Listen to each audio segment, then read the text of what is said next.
2023 TRF Book Club. And last week, for our first session of the discussion we're continuing to have today about Susan Burton's memoir, Becoming Miss Burton. I'm Emma, one of the book club program specialists coming to you from Boston, Massachusetts. Let us know where you're from in the YouTube comments. If you have trouble commenting, make sure that you are subscribed to the Trauma Research Foundation YouTube channel. As you settle in, I'd like to tell you a little bit about the Trauma Research Foundation and outline a little of what you can expect from today's event. TRF is a 501c3 nonprofit dedicated to bringing together a community of clinicians, researchers, and educators to support finding and implementing approaches to help heal those whose lives are affected by trauma. Our book club is currently in its second year, and it's been a wonderful experience thus far. Our growing team has been continually learning how to create the best experience for both panelists and our streaming audience. In this series, we have two moderators to facilitate this discussion, Atra Tarfa and Dr. Keisha Sierra-Bois. There's a lot of work that goes on behind the scenes, and I want to take a moment to acknowledge that time, attention, and care. I'm excited to introduce the TRF team that makes this production possible. Pat, our media manager, Connor, our media specialist, myself, and my colleague and amazing partner in this program, Liz, each of us are program specialists. Today's session is the second episode of this four-part series. Each week brings together as many as 10 panelists to discuss Becoming Miss Burton by Susan Burton and Cari Lynn. We invite our virtual community and those of you watching live to participate in the discussion. Feel free to use the YouTube chat function to share your comments throughout the session. Our team at TRF are all tuning in with you, and we'll be sharing some comments after each discussion question. If you have trouble commenting, again, make sure that you are subscribed to the Trauma Research Foundation YouTube channel. Please note that this discussion is not a substitute for, nor does it replace professional mental health advice, diagnosis, or treatment. If you have any concerns or questions about your health, you should always consult with a physician or other healthcare professional in the mental health field. We'll be sharing information about each panelist as they respond to their first question. Panelists are invited to apply from anywhere in the world and from every background. We truly welcome voices representing a diversity of experiences and thoughts. Now, to help ground us in this conversation, we're happy to offer a study guide as a companion to your reading. Please download the study guide from the link in the chat. All right, so I'm so excited to introduce our book club moderators for this season, Atra Tarfa and Dr. Keisha Sierra-Bois. Our first moderator, Atra Tarfa, is a highly skilled and dedicated certified trauma recovery coach, supervisory level, recognized by the International Association of Trauma Recovery Coaches. As an instructor with her extensive knowledge, empathetic nature, and personal experience, Atra provides invaluable support to trauma survivors as they navigate their healing journeys.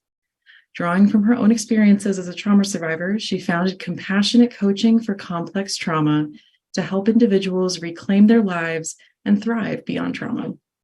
As a board member of PATH, a program that addresses addiction and underlying trauma using an internal family systems informed approach, Atra demonstrates her commitment to holistic recovery. She actively contributes to the program's mission of providing comprehensive support to individuals, recognizing the interconnectedness of addiction and trauma. Currently serving an 8-year term as a locally elected district supervisor, Atra brings a self-led trauma-responsive voice to local policy, ensuring the needs of families in her community are heard and represented. Through her role, she advocates for the needs of trauma survivors and actively works towards creating a supportive and inclusive environment for all. Our second moderator, Dr. Keisha Sierra-Bois, is the CEO of Dr. Keisha Cares Consulting and Coaching and specializes in public speaking, diversity, equity, inclusion, consulting, and trauma-informed mindset coaching. With a passion for racial literacy education and leadership development, she brings a wealth of knowledge, experience, and global perspective to the table. Dr. Keisha's accomplishments have made for her a prominent figure in the realm of public scholarship. Through TEDx talks, Instagram, YouTube, international conference lectures, published academic works, and programmatic initiatives, she has emerged as a catalyst for change, championing racial literacy and inclusive leadership. Boasting over 20 years of experience, her scholarly pursuits and advocacy work have garnered a discerning global perspective on educational research and diversity. Thank you both for being here in support of this community, Atra and Dr. Keisha. And now I'm going to hand it over to Dr. Keisha to lead us in a moment of silence. Thank you, Emma. It was pointed out to me by Angelique, one of our panelists, that today or this week we had two ominous things occur. And so I could think of no better way than to approach this moment of silence than by acknowledging the tragic truth that these are both valid at the same time. So in June, we understand that this is Pride Month. It's Black Music Month, but it is also the month where we commemorate the 7-year anniversary of the Pulse nightclub shooting in Orlando, Florida. And June 12th, same day as that shooting, June 12th, 2023, we laid to rest the body of Ajika Owens, who was shot and killed in Ocala, Florida. So as we approach this moment of silence, I ask you to not only reflect on the trauma of these events, but center your mind to come into this conversation, to not only contribute as our YouTube community, but to our panelists with whatever truths come forward. And so we'll take this moment of silence.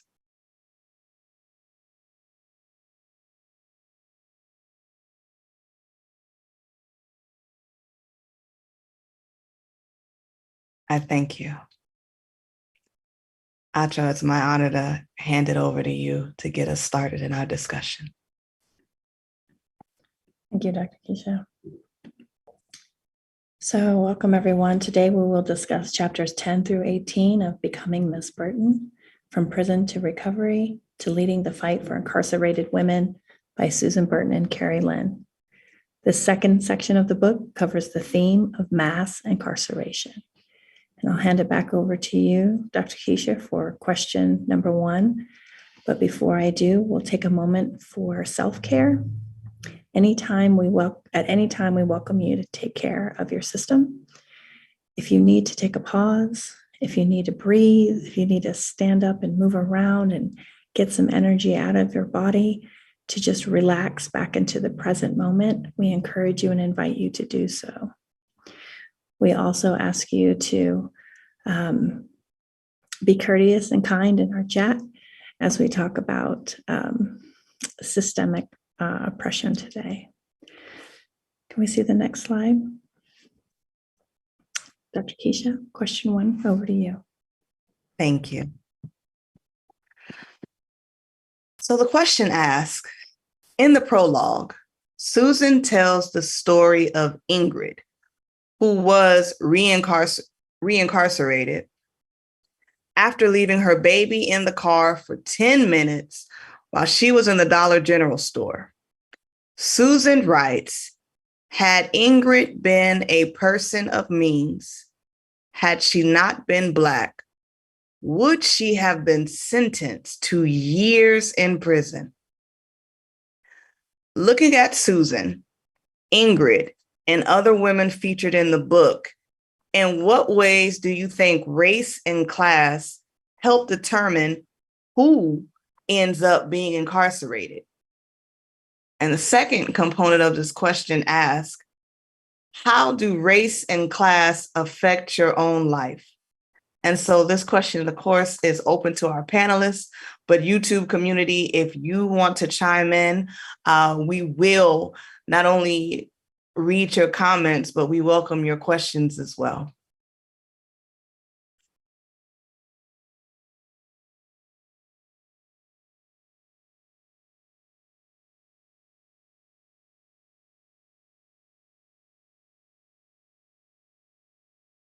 I know we're starting off with a in-depth question, but panelists, anyone who wants to come up here and start off the conversation, you are welcome to. Dr. Yeah, Dr. Keisha, please do, because if I start talking. I had my hand up, but I don't know if it didn't show up, but I do want to just address that a little bit. You know, sometimes we have this situation in our society where if you see certain groups of kids on a corner, there's an ease when you drive by. But if you see other groups of kids on the corner, there's a sense of anxiety. Also, in our society, sometimes we have a difference of how we treat certain females from different cultural backgrounds. And the leniency or the talkability that we give certain races still exists. Sad but true, the approach from just individuals, management, before we even get to police officers, we're just talking about management or other people or the posture in which persons are approached, because there are different thoughts about how different backgrounds of people should be treated. The young lady made I won't say a mistake, she made a choice to do what she did. You know, the kids, were they harmed? Were they in danger? That wasn't even brought before. Was it something that she had done in a repeated manner? Did she look the part? Well, was she from the right background? A lot of these things fall into, I'm just going to treat you a certain way because I think for you, because a certain type of you might not have the means or the thoughts to defend yourself against what I might say or do. And sometimes the adrenaline in these situations end up kicking in because of the socioeconomic background, not just by race, but just because of the nature of a person's appearance or their car or the thought of where they live, whether it's a trailer park or whether it's an urban piece. There's a socioeconomic layer of aggression on top of the race. So I do think there would have been some differences based on the factors of background, socioeconomic places in which persons are in, and also race in this situation. Thank you. No, thank you, James. And I really appreciate you bringing the education lens that you do to these questions. And as I listen to you, I think about what Susan talks about in the book when she talks about the harsh sentencing differences between crack and powder cocaine. And unfortunately, within the United States, racism has always found comfort in the laws. It has always been sheltered by the justice system. It has always been sheltered by legislation. We have seen that consistently in terms of how laws are created. We saw that with slavery. We have seen this with civil rights. We're seeing this with the crack to cocaine ratio that Susan points out, that laws are created that target specific demographics and give leniency. Susan spoke about that when she got to Santa Monica, to other demographics that fit within many of the categories you highlighted.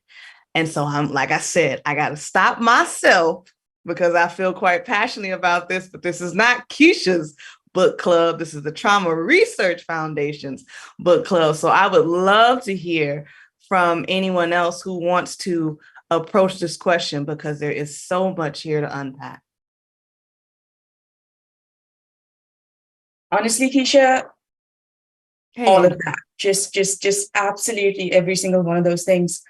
I have been learning about the justice system here for a while now, but it's only, I think, in the last 4 years or so that I've actually been here that everything has become so real. Things like the school to prison pipeline, like the whole just generally targeting communities of color and specifically Black communities. It just constantly just absolutely blows my mind. It's one of those things where I just about think that, okay, this can't possibly get any worse. Like there can't possibly be something worse than this. And then quite literally in this book, I learn of the introduction of crack into Black communities. And I'm just like, I see the universe took that as a challenge. interesting. The biggest thing that comes in every single event, interaction, occurrence in this book for me is just the epitome of intersectionality. You've got race, you've got gender, you've got socioeconomic class, you've got even the places that they live in. I have never had something as scream as loudly about intersectionality as this does. In both of these questions, that is basically the answer to it in short. Mm-hmm. The more marginalized identities that we belong to, the more difficult it is to get out of these cycles, to get out of these systems. At the same time, that also means that our community becomes that much more important. Mm-hmm. And within our community, supporting each other and having those grassroots resources and grassroots organizations just becomes that much more important, because we know what we're going through. We know what our community goes through. And again, that's one of the things that Susan in this book just absolutely embodies. She knows what she went through. She knows what her community goes through. She knows what Black women go through. And just taking all of that and putting it into everything that she does, for me, was just, you go you. Yeah, like just yes, you go you. Angelique, as I listen to you in the terms of, the truth of, the more marginalized you are, the more intersectionality you experience, right? That's one of the things I took from what you shared. If you feel comfortable, I would really value hearing your thoughts on the second or the last question. How do race and class affect your own life? Because you're bringing in several intersections. You mentioned, well, I'll let you tell it, but I'd love to hear your thoughts on this. It's interesting, just to say the least. So I've grown up in India, Dubai, Cape Town, Singapore, and now I've been here for the last 4 years. So India, colorism is a huge deal. Mm-hmm. I'm lucky to kind of be in the middle, so I don't really get it on either way. But having friends who come from the south of India, where people are naturally darker, I have seen how ugly that can get. Mm-hmm. Cape Town was a whole other ballgame, where we once had a white man come in to do some plumbing work in our house. And in the first 5 minutes of talking to my mom at the door, he goes, "Oh, you speak English so well." That's something I've even had multiple times here. And there was one particular English teacher who really got on my nerves with that. And I may or may not have responded, "Well, yes, I may actually be able to speak English better than you do," just from the feedback she gave me on her essays and things like that. It's interesting. I definitely have a fair bit of privilege when it comes to class. I have been very lucky to go to good schools all my life. I have been in education systems that have been not as great, but also great.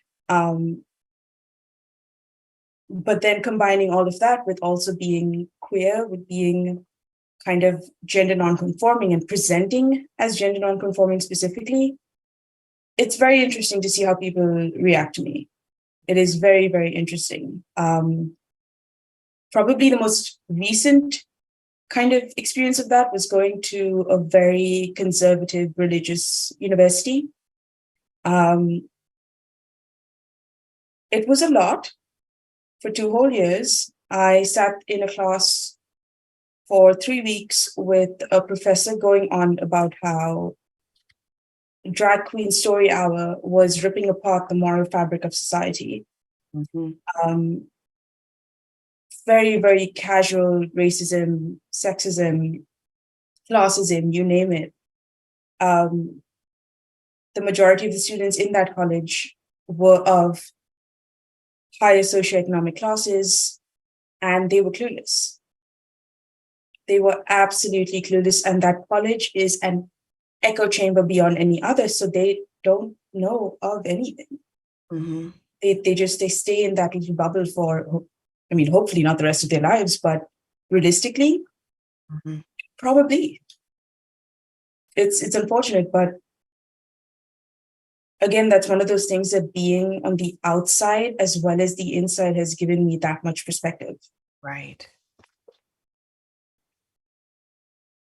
And allows you to be such a valuable voice in this conversation. Thank you for your vulnerability. Thank you for stepping into that question with your full self and allowing some of us to hear perspectives we don't often hear or get exposure to. So I hope this is the first of many more conversations we get to have with you. Thank you for holding space for it. I appreciate that too. Always. My container is empty. Plenty of room.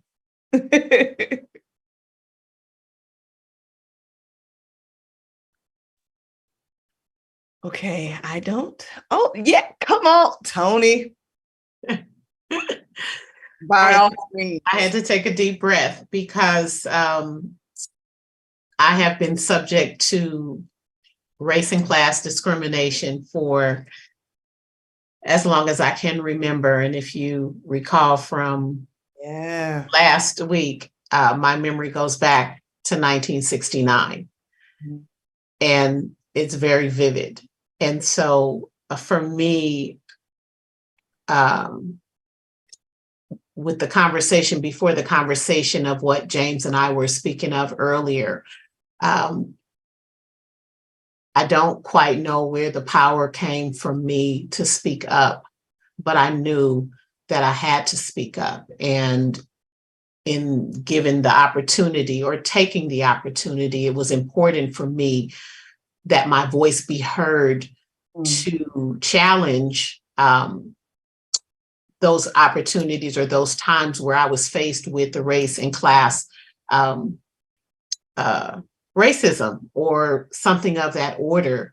I can remember I worked for, AT&T, the largest telecommunications company in the world. And I was asked by the president of HR and the president of the company to go to this particular place to handle an HR issue. And there was news media there, and they asked me, kind of like, do I think that I could infiltrate that space without being outed as working for AT&T? And I said, I'm going to take my badge off and I'm going to walk into that space and ask the news reporters what's going on. And it's not going to be a problem. They're going to be brimming to tell me. I said, I'm a Black woman in America, and we have so little voice in anything.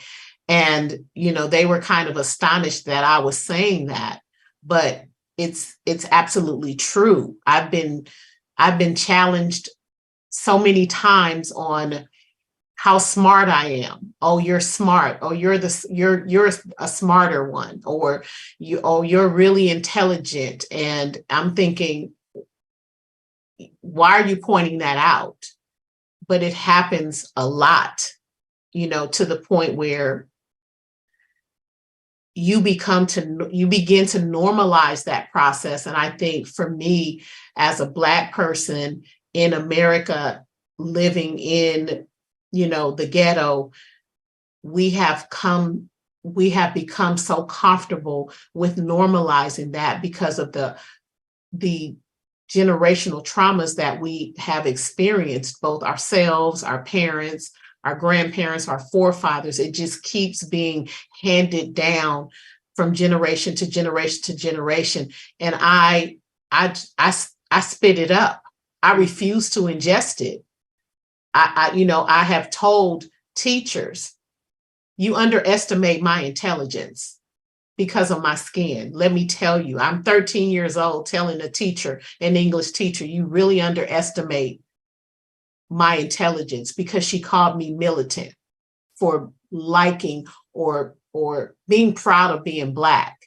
And we're talking in the 70s, early 80s. And so we didn't quite say racism during that period. But I told her, let me look militant up, because I didn't even know what it meant at the time. And I said, so because I'm the only Black child in the classroom and I'm in an affluent community, I've already had to explain to you all how I got to this community. You thought you were doing me a favor, but I'm telling you, I'm actually doing you a favor, because dollars are on my head. And I come from my community into your community, and I bring those dollars with me. So let me explain to you, you should be thanking me instead of telling me that I need to give you gratitude. And them being kind of floored that I knew this information, that this information was even true. And so I think for me, race and class still affect my life. And I'm going on 57. And so for 57 years, there's always been a space for me to have to put somebody in their place. And I still continue to have to do that in certain spaces. So it's still here. It's still prevalent. Where to even begin with that? Like, one of the things you said is that I refuse to ingest it. I spit it up. And connecting what we understand from the book, there were so many times where you spit it up and refused to ingest what systemic oppression was trying to show up because of the larger things that were happening in the household. First example comes to mind is when the book talks about how the police would come to the door and you would say, according to the book, do you have a warrant? And if they did not, you would say, well, I am a minor and no adults are home. And then you would close the door, lock it, and go back to hanging out with your friends. But the other rule you knew was what goes on in this house stays in this house, because the book says you would then say, don't say anything about this, right? And so there was one example of you refusing to ingest and spitting it back up. And like you said, people being floored by what you knew, being floored by the fact that you knew your rights, so you wouldn't allow illegal behaviors or activities to occur. Another great example of that is when same situation, except this time they did come in, told everybody to get on the ground, even you. And you were told that, they were going to take you and drop you off in some, it was Juvenile Hall, McLaren yes, Hall. Thank you. Yeah. And you said no, you kept saying your grandmother's address, kept saying it. And not only did you refuse to, ingest it, you were adamant and demanding that your rights be respected. And that is the voice or the perspective we rarely see. Being adamant in demanding that your rights be respected, not, being militant because you're asking for something that isn't yours, or you're advocating for change. You have, in all of these examples, you were demanding that your rights be respected. But that again, got to reel it in. Would love to hear you, because Understood. Yeah, I did.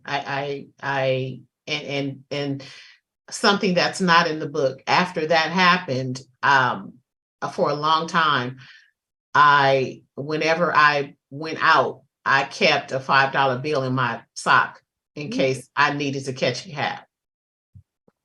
And that actually happened when I was 5. Yeah. The conditioning of that. Yes. And you shared, how race and class affect your own life. I would be remiss, since we're talking about Adjika Owens, if we did not bring up how race and class are affecting that case, in the sense of the main defense that's being used by the woman who shot her is stand your ground law. Right. And race and class is all saturating that, because for that to be true, it instantly weaponizes Adjika Owens. Right. as a mother and all the other things. So I am once again going to get off my soapbox because I feel like it's gotten more than enough wear and tear, and hand it over to Achara so we can get to question 2. Tony, Angelique, and James, thank you for helping us start this conversation off as brilliantly as you did. Achara, the floor is yours. Thank you. Thank you, Dr. Keisha. Thank you, everyone, for your contributions to the discussion thus far. Just on a personal note, I'll never forget when I had to defend my mother on Michigan Avenue, shopping at a store I won't mention, but it rhymes with suppress. And they just treated her like she couldn't speak English. And I remember at 14 years old defending her, saying she speaks 2 languages. How many do you speak? So the things that we endure and the micro and macro aggressions we see and witness as children are massive. Question 2, how is the experience of incarceration different or similar for men and women? What challenges are faced by people who identify as queer or gender nonconforming when they go to jail and prison? Angelique, would love to hear your thoughts on this question. Oh, you're muted. Oddly enough, I think Dr. Keisha mentioned weaponizing clause. It was actually going to link me back into this next question because, again, in the justice system, they weaponize gender-based violence. In war and conflict in general as well, rape is used as a weapon of war. And again, in situations where this power balance exists, where kind of order is maintained through that power and authoritarianism, gender-based violence once again comes in. This is a question that actually struck me the most because I'm thinking of general narratives about being incarcerated, and the thing that stands out the most for me is violence in general. In men's prisons, it seems to be very common between the people themselves. In women's prisons, it seems to be a lot more between the authority and the inmates. Entirely possible that I am wrong. This is, kind of just what I've observed. And again, it comes back to exactly that, power dynamics, with men kind of having power over men. It's not the same as men having power over women. Yeah, thanks for that input. We'll move on to David. I see your hand. Oh, you're on mute as well. I apologize. Thank you very much, Atra. What I would also suggest to tag along with Angelique's term of weaponizing, as a young boy, I saw this happen to my first father. We were definitely poor white family, and his brain disease was alcoholism, to the point that he was the town drunk and I was the son of the town drunk. And what we experienced was, if there was any kind of trouble, even remotely in our neighborhood, we had the police at our door. And so class, stigma of having a brain disease, especially with inaccessibility of treatment or rehabilitation for certain races or classes, sets up segments of society not only to be incarcerated, which is what we're talking about here, but to be isolated within their own community, to virtually be stuck with their poverty, with their brain disease, and what we've seen so rampantly in Ms. Burton's book is the race card being played out repeatedly. Thank you. You know, as you're talking, and the racism is a massive theme of this book, and it's a massive theme of what we deal with in the world today. When it comes to the difference between men and women, with the populations that I've worked with, you know, I agree with your isolation aspect of that. And I remember Susan talking about that and correct me if I'm wrong, but I remember at some point in the book, she had said that she had not been sent to isolation, the SHU.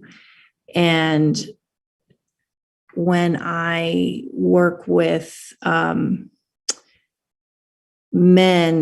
and it's jail, but they're still there for 2 to 4 years in the county jail. So it's not necessarily prison, but it's still, they're incarcerated. And the ones that I've spoken to, almost all of them have been to some sort of isolation and so forth. And so I have curiosity around the difference between women being sort of more compliant or having more sense of that's what I'm not going to avoid. I'm going to, you know, we're taught as women, or at least I was to be a rule follower and behave and sort of that sort of thing. And it's more for men. It's there's an encouragement in masculinity to be sort of a tough person or something like that, and to buck up and fight against. And I wonder if that has to do with at least a difference between their experience of going to the SHU and dealing with the isolation versus not. That stuck out to me quite large. I don't know, you know, Antoinette, Tony, you work with more of the women population that I've worked with. I work primarily with the post-release male population. I'd be curious to hear your thoughts on this question and what you've come up against. And there is a question for you from our YouTube chat audience too that I wanted to address with you. Okay, so quickly addressing what you said from the statistics that I have seen, the weaponizing force running prisons is largely populated by heterosexual males. So the incentive in my opinion, the incentive for them is to punish the males and find ways to satisfy themselves with the women. So I think you're going to have a higher population for the reason that you named, but also the reason if I'm per se a heterosexual male, in most instances, there's really nothing that I can do with another male sexually or that I want to do. I'll put it that way. But I have more incentive to find ways to get the women in line with, you know, sexual deviance. And with the men, if that's not my mission, the only recourse that I have is punishment. And so there's more punishment in the men's prisons, and more men that you hear who are in the SHU for, you know, anything from mouthing off to a guard to actually fighting or, you know, stabbing someone or what have you. Whereas in the women's prison, there's a much lower rate of SHU incidents, but there probably is an unmasked or uncharted higher rate of sexual crimes. Yeah, I believe that 100%. Yeah, so the question there is from Doe. They said, this is a question for panelists Tony, Antoinette, and others feeling called to answer. In all of your years navigating a systemic, oppressive, and racist society that we all live in here in the USA, How do you keep your heart soft and not let the world make you hard, not let the pain make you hate, and not let the bitterness steal your sweetness? Because I am who I am, and I'm comfortable. I am very comfortable in my skin, and you don't start out that way, but you find your place, and you get to that point. Nothing you say or nothing you do is going to last on my shoulders. My shoulders are sprayed with rain repellent, so it comes in. It might hit, but once it hits, it finds its way off. Prime example from reading the book, I started at UCLA, but I didn't finish. And I always wanted to go back, but the family dynamics caused me to have to do so much within the family that I never found my way back to school. But I still hold that intelligence. I still crafted a place for me in my career and could rival anyone in my career. And I was in a deposition and defending the company against someone who had filed a frivolous lawsuit. And the lawyer deposing me asked me for my name and asked me for my address. And I said, I gave him my company address. He says, well, I want your personal address. And I said, no, you're not going to put my personal address in a record of document. The only place that you need to reach me is at my office. And he kind of smirked and he moved on. And this was the second question. His third question was, can you tell me why you didn't finish school at UCLA? And I said, it's absolutely none of your business. And it has nothing to do with the deposition. But it was his dig, it was what he thought was going to get under my skin. And I'm able to just flip-flop it because I am comfortable with who I am. I respect someone who has completed school. I respect your degree. I respect your certificates and all of the other accolades that you have, but it doesn't take anything away from my knowledge base, and it never will. And so I'm just comfortable in my skin, but it took me a moment to get there, but I've been there for quite some amount of years. I love that answer. I know who I am. And Yes. so, when it comes to trauma, we talk about an internal and external locus of control and how that shifts and how we help trauma survivors, at least in the work that I do, help them shift from their external locus of control to an internal one. And that is a beautiful example of just that and how we can still do the work that we do and not let that bitterness take root. James, thank you. Thank you so much for that contribution. James, I see your hand. I just wanted to share quickly that one of the pieces where the men get put into the separation or the confinement, that this whole mental thing, if I can break a person's mind and a person's will, there's another piece of control that I have, because if I have the mind and I have the will, then I have the soul. It's like that old piece about the elephant that's on the chain. When you take the chain off, the elephant only goes so far because in their mind, they're already captive. If we break down the male species and we get his mind and we kill his drive and we take away his money, then he's less dangerous. The intelligence that Miss Toni is showing to those that are in her presence is more dangerous to them than anything else. They can't control intelligence, but they can set up someone for a reaction, and I can lock you up.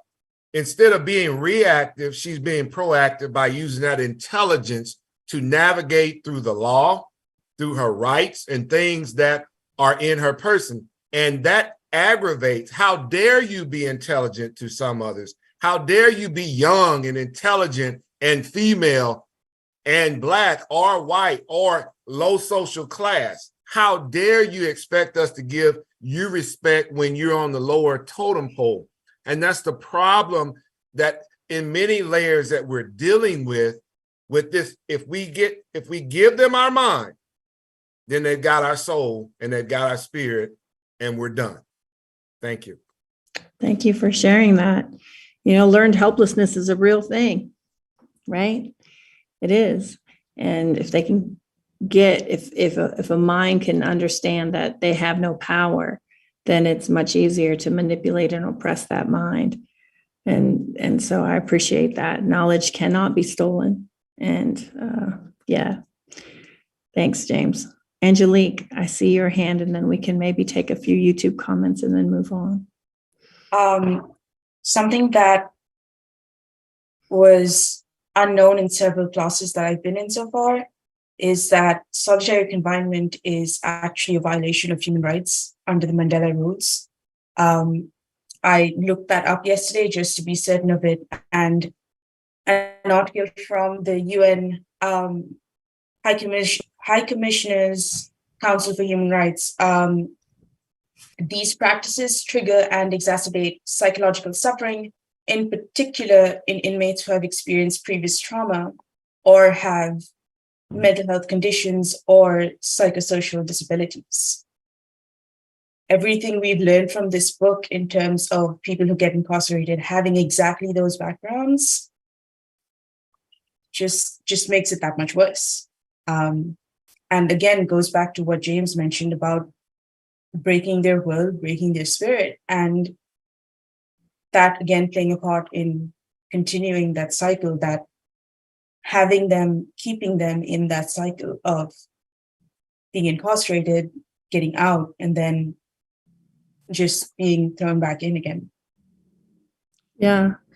I think of the second part of this question: what challenges are faced by people who identify as queer or gender nonconforming when they go to jail and prison? And I remind myself of the part where Susan's talking about being stripped down and then being hosed down for ticks, and then how that was outlawed later on, and being, put in a room of the same sex. And if you're someone who is queer or gender nonconforming, that's the least of any consideration that is given to you. You're not even, at this point, the way she was describing it, I think at one point she had said something like being treated like an animal.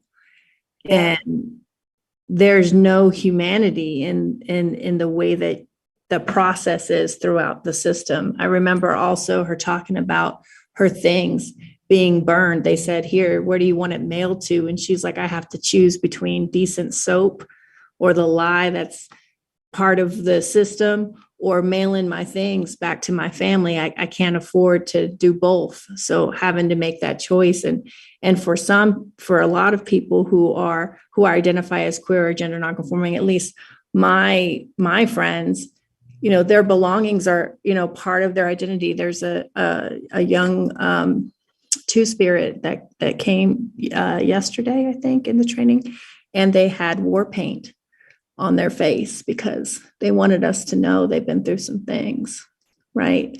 And so having your things or your stuff just taken away from you, just thrown away, just not even considered, really just strips you of your humanity and of who you are. And talking back about that psychological trauma and violence, psychological and emotional violence that occurs to keep you oppressed and your mind not right. And it makes you, even if going back to what James said, I don't know, I've never been through that system, but I can imagine that even with knowledge that you have, when your amygdala and you're activated in that sense, the knowledge is in your prefrontal cortex. And so when that's offline, how do you stay compliant and not get thrown off and punished? It's this deep question and deep discussion. So I'm really appreciative. I'll go to some YouTube comments and then pass it over to Dr. Keisha. Susan O says, I appreciate this discussion. My father went to prison, lived in apartments by the railroad tracks. When cops entered our house, still afraid at 64. White skin allowed me to escape poverty, but not trauma. And then Keith says, I don't think the criminal justice system sees any need to change. It's a pretty dreadful system. And Doe, that's who asked the question. And they responded after, Tony, you answered. They said, thank you. I am who I am. All caps, exclamation point, point, point. And Keith agreed. He wasn't ready for Tony. So I thought that was interesting. One ready. All right. Well, they better get ready because there's a lot more of us too. All right. Question 3. I'll pass it over to Dr. Keisha.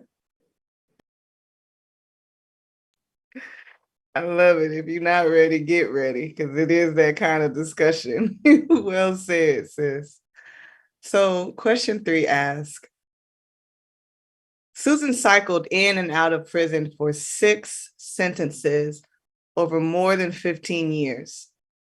Recall the prison guard who predicted she'd return, saying they would keep a bed waiting for her. Why did Susan keep ending up back in prison?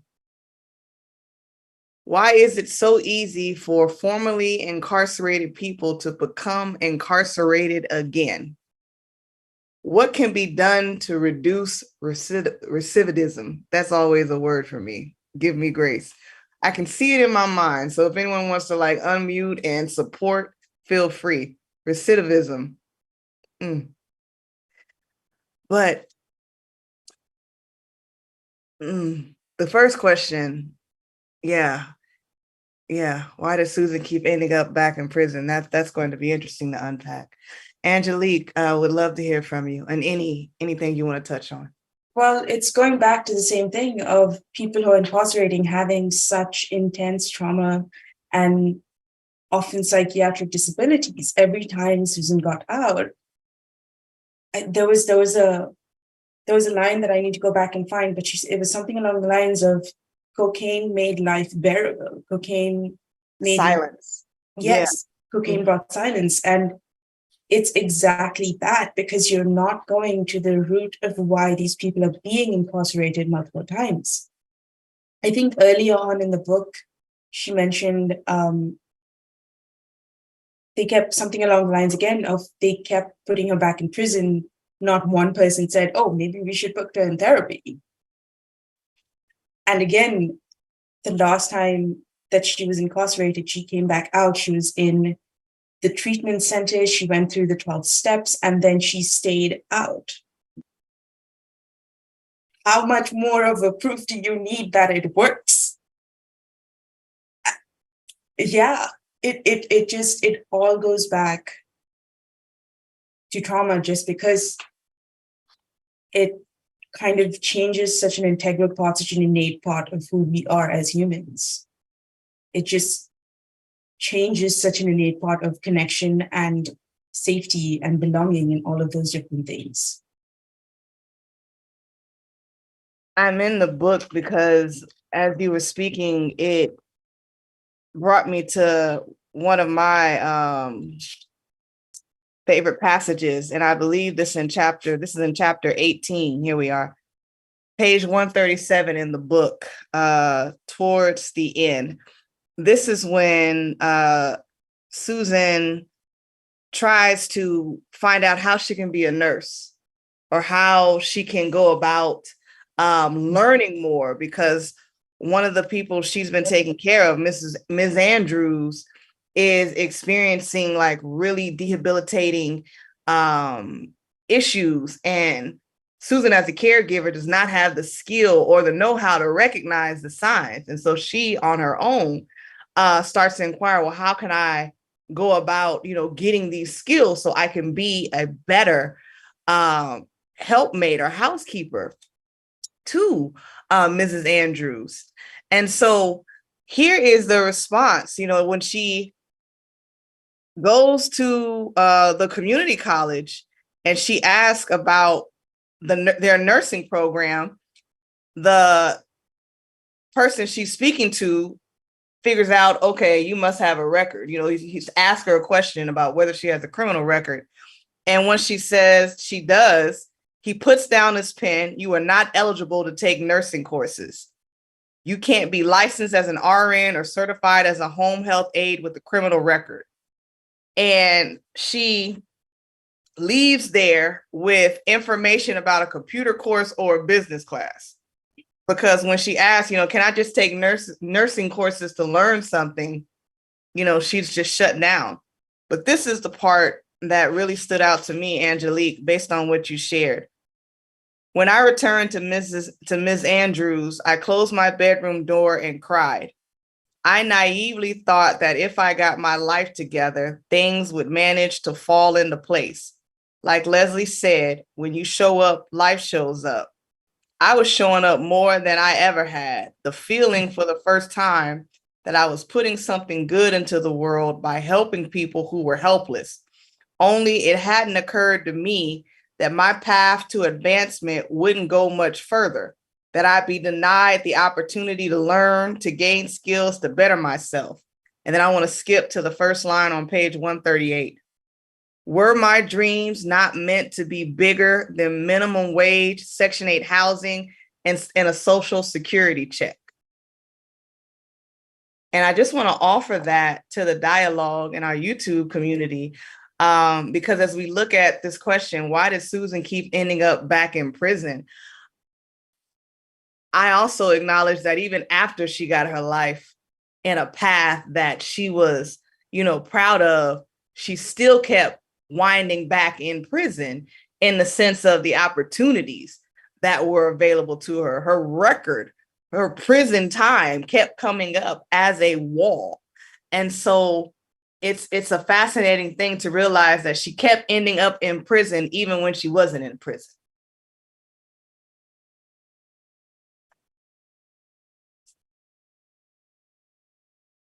I agree. Why did she keep ending up back in prison? I'll go back to her treatment at Claire Foundation. It's a 20-minute ride from our family home, and never once had it been offered to my mother. So when you don't have any options, you keep, recidivism is going to be there. You keep, you're locked into that insanity. You keep doing the same thing and expecting different results. When she landed at Claire, unbeknownst to us, it literally was down the street, and it had been down the street. My brother died in 1981. My mother didn't find Claire until, I believe, 96 or early 97. Wow. So for 16 years, wow, a 20-minute ride was my mother's salvation. And it literally was down the street. I said in last week's discussion, I rode my bike past that place on numerous occasions, not even knowing what kind of place that it was. Wow. So why she kept ending up back there is because the system was doing exactly what it was designed to do.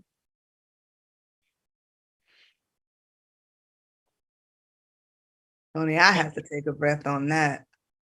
And it's why number one and number two go together. It's why formerly incarcerated people become incarcerated again.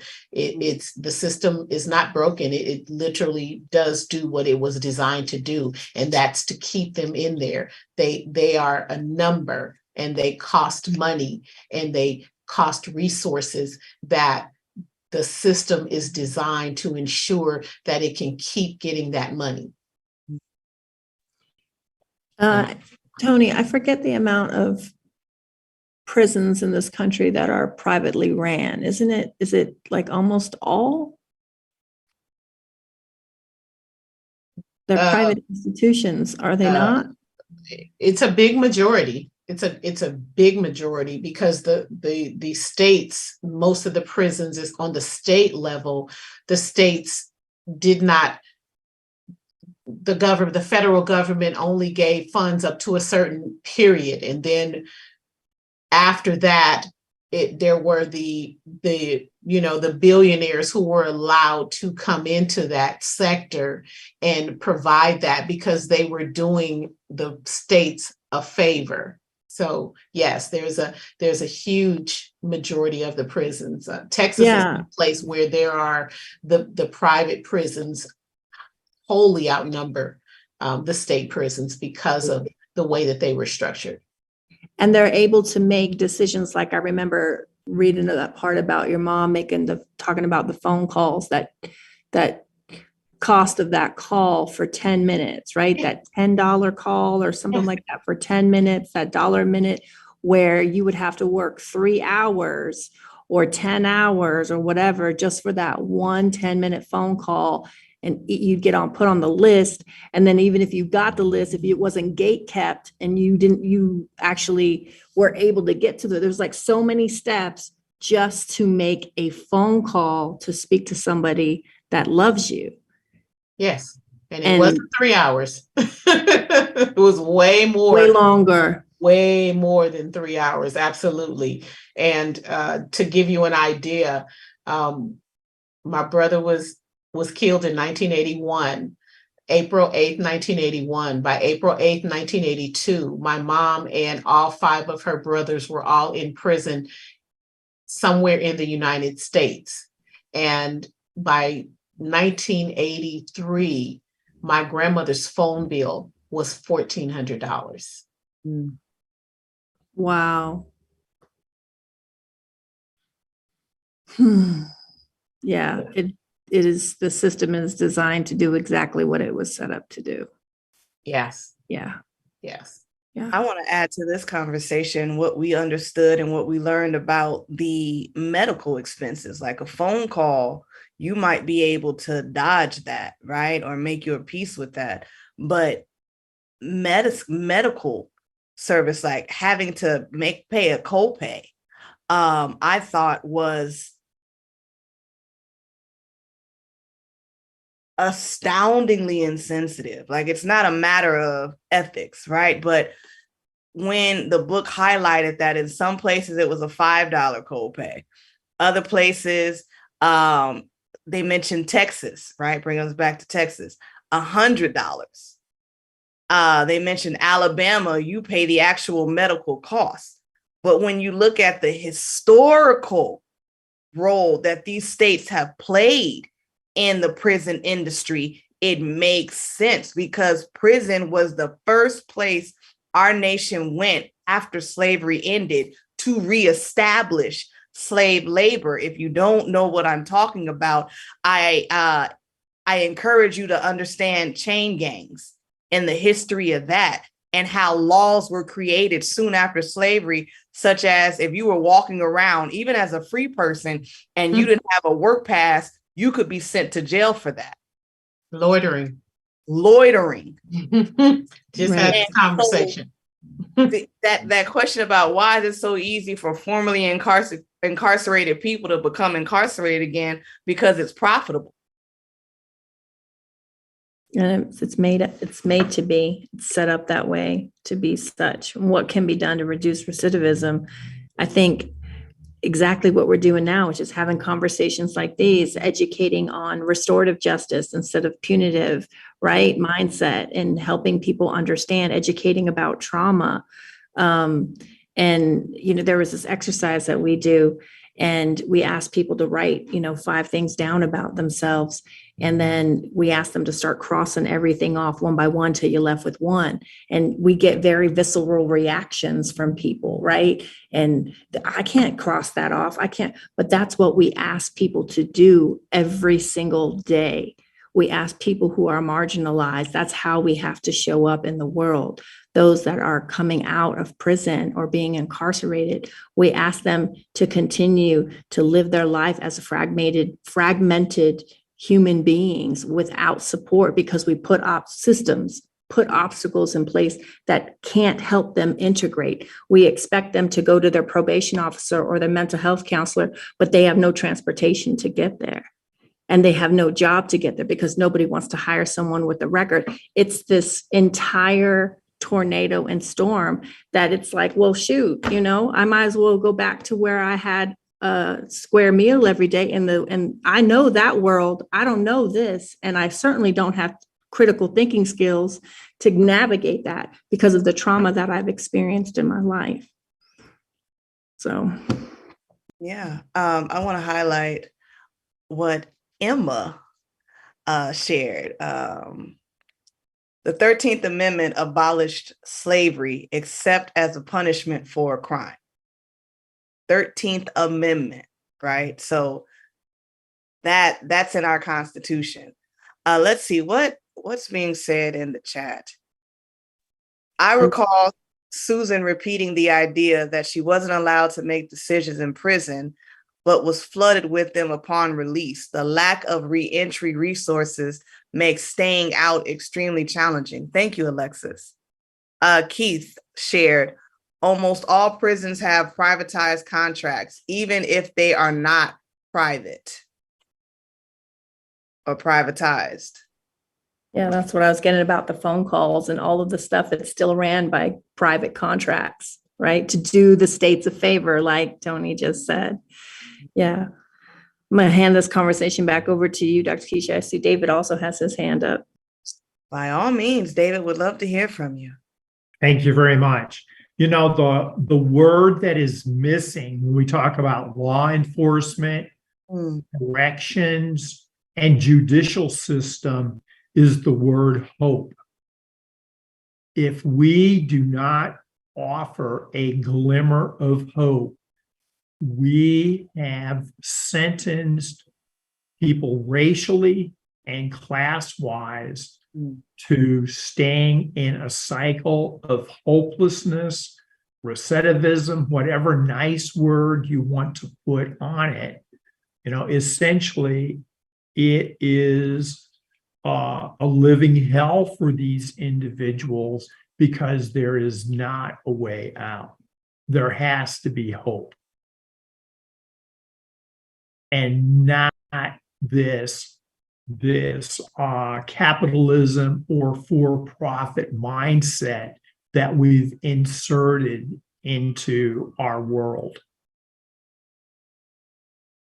David, may I ask you a follow-up question to, what you offered? Because I couldn't agree more. Let me tell you what the question is, and then, so you're not like saying yes before you know what I'm about to ask you on a live YouTube, right? The question that came to mind as I listened to you was I looked at the last question, what can be done to reduce recidivism? And in the context of your answer, I would wonder, what first step can we take to increase hope? Well, the word rehabilitation is often overused, because if we're realistic about class and race, they do not have what I call basic life skills or basic tools or basic sets of guidelines to allow them to live in a healthy manner within the world that is restraining them. So rehabilitation to me is a misnomer. We have to get even more basic and more fundamental to that. Because if I'm born into restrictions of class and race, how in the world can I expect to step out of those worlds? Oh, David, was that a mic drop? You did. You dropped the mic on me just then. I love that. You said that profound. Oh, thank you, David.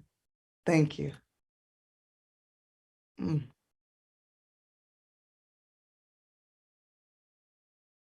All right. James, come on in the room with this question. I'm trying not to jump I don't in. see why not. We got time. We got at least 12, 13 minutes left. This is what the people came for, James. The knowledge, answer Mr. David, the knowledge is the equalizer. When you remove knowledge, you get down to emptiness. If we really look at the text and understand Miss Burton's opportunity to change this ever-circling course was by happenstance, not by the system. She just so happened to speak to another young lady who dropped knowledge on her about civil cases versus criminal. And she took that knowledge and navigated to the system, to her lawyer, and then broke out of the ever evolving circle. If she had not gotten that knowledge, she would not have possibly gotten out of the cycle and could not have possibly be a CNN superwoman. The same thing that we look at when we look at Miss Tony. For every one of Miss Tony, there's 10,000 women that didn't make it. For every one of Miss Burton, there's got to be 100 to 2,000 that didn't make it. So when we get this slither of hope from some knowledge and apply it, she didn't know about the civil side. Got that. She didn't know about the 501(c)(3). Got that. What that does, knowledge brings hope, hope brings possibility, and possibility brings results. Thank you. If y'all don't stop dropping these mics,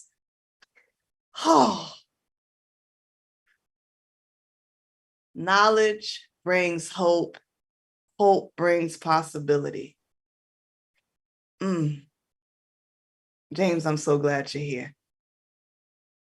Please stop resisting the urge to contribute to the conversation. Angelique, I see you in the chat. Would you be kind enough to come forward? Yes, come on. It's a conversation. There's room. Honestly, everything James just brought up is one of my main reasons of being an educator.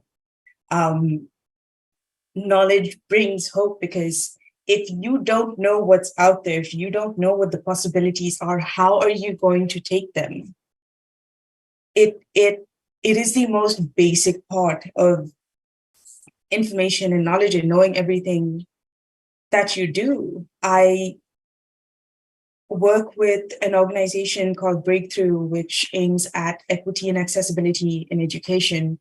I'm now going to be working with a school that one of their board members set up with exactly that kind of goal. And I've been looking at their reading list.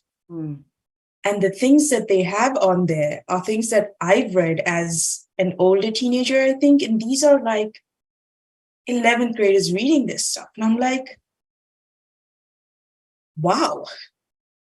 At first I was like, okay, I don't think they're ready for this. But then I look at these kids and I look at kind of where they come from. And I'm like, these are probably things that they deal with in their everyday lives. If anything, these books and these stories are giving them that feeling of, oh, okay, I guess other people deal with this too. And you know, my story and people like me are out there. Yeah, the message I put in the chat was, you know, you're rehabilitating people, but the books that Susan read in the library, completely outdated. The computers that she had access to, again, completely outdated. Imagine you go into prison and it takes 3 clicks to get a single letter in an SMS.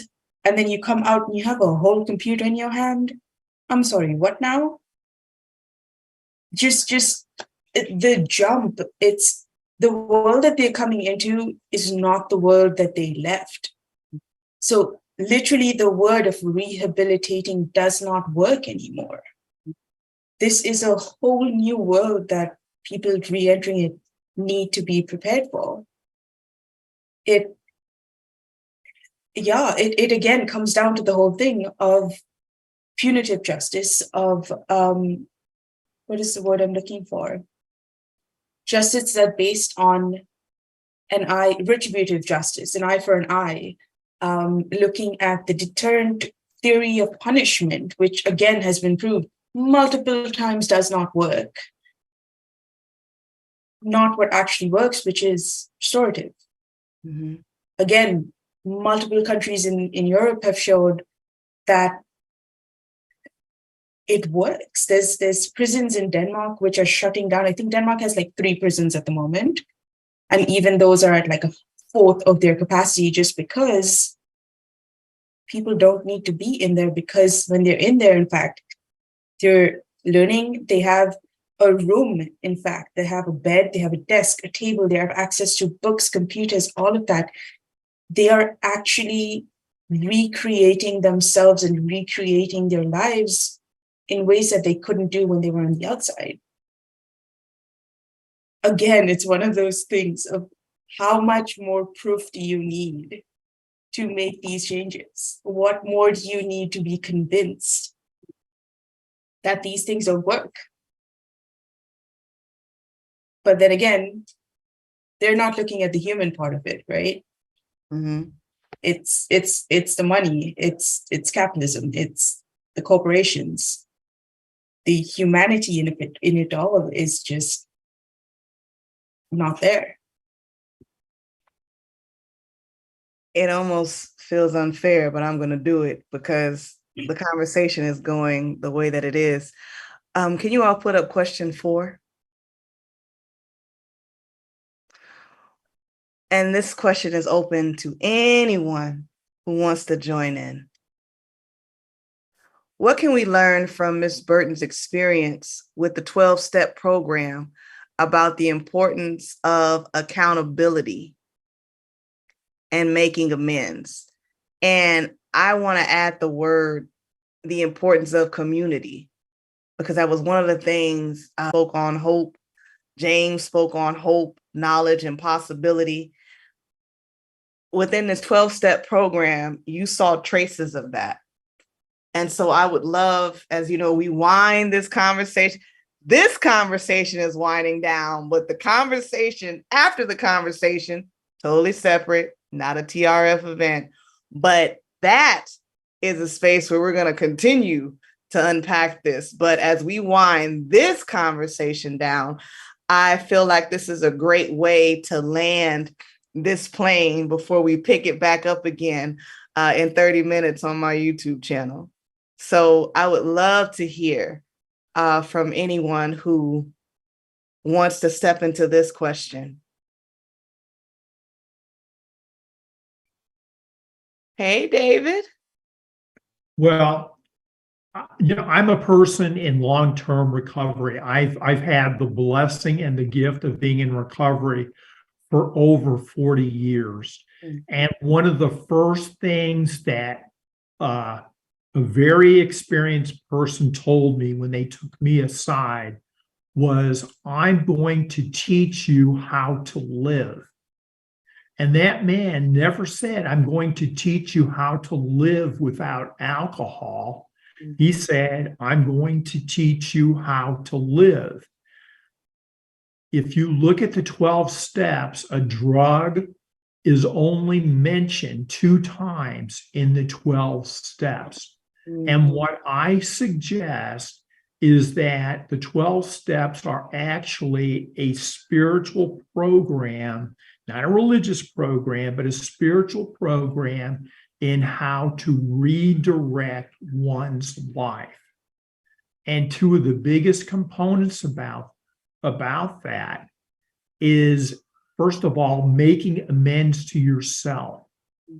You have to forgive yourself for your wrongs and your shortcomings. And by doing that, you start to become accountable.